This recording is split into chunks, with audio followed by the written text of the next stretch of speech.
Vëllezër dhe motra, është kënaqësi gjithmonë të flasësh para demokratëve.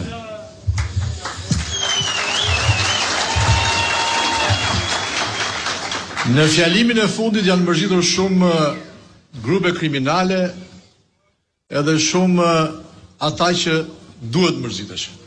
Pse janë mërzitur? Sepse regjimit jetojnë me frikë. Dhe demokratët sot e kanë thyer frikën. Demokratët nuk kanë më frikë. Por frikën më të madhe në Shqipëri e ka çuni Kristaqit. E di pse e ka? Sepse ka fshehur të gjithë drejtuesit e qarqeve, por që nuk bëjnë asnjë debat televiziv. Është fshehur edhe vetë duke bërë monolog, bën monolog me mikrofon, me veten, para pasqyrës, sepse ka frikë për ballet. Ja ku e ka doktorin kryetarin e partisë e dalin debat. Po deshin e dalin me mua, se u kam qef të haj gjallë.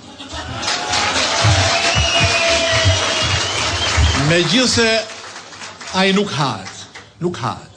Ata mund ta haj ky Elbasanit, Mr. Bifteku, po t'i hedhi pak kripin e Nusretit që ka hëngrë në Dubai.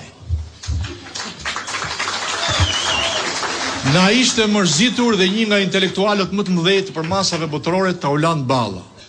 Ishte shqetësuar dhe ai për nivelin e bisedës.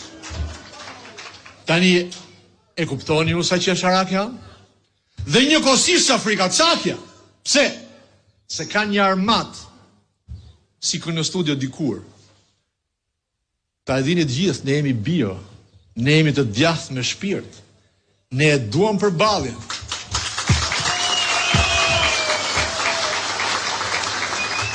Edhe ju që dilni merrni vota për çunën e Kristaqit, duhet dini një gjë, që ai e ka në genetik, e ka të trashëguar që i ha shokët e vet. Do t'ju haj edhe juve. Kështu që keni vënë në re që ka edhe një lloj xhelozie ndërmjet dashurisë meje me doktorin, që kanë thënë, hajde doktor se të kanë frikë. Doktor, të kanë frikë, doktor. Kështu që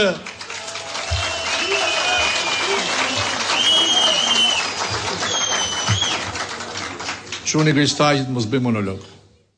Hajde përballu. Mos u mbështet te bandat, po mbështetu tek njerëzit. Dhe ju qytetarë nderuar, dhe ju intelektualë nderuar, të cilët mund të keni mendimet tuaja, duhet shqetësoheni për më shumë se gjysmën e shqiptarëve që është rrugëve të botës. Duhet shqetësoheni se në atentatin e Shkodrës vdiq një nënë e pafajshme. Duhet shqetësoheni që sot në qarqet e Shqipërisë nuk ka njerëz që banojnë. Duhet shqetësoheni për Shqipërinë e cila po kthehet në xhbërin e saj. Duhet shqetësoheni për të vërtetën e madhe. Ju qytetarët e Elbasanit, ju zotënilert e Elbasanit duhet shqetësoheni që qyteti normale s'është kthyer në qytetin e narkos.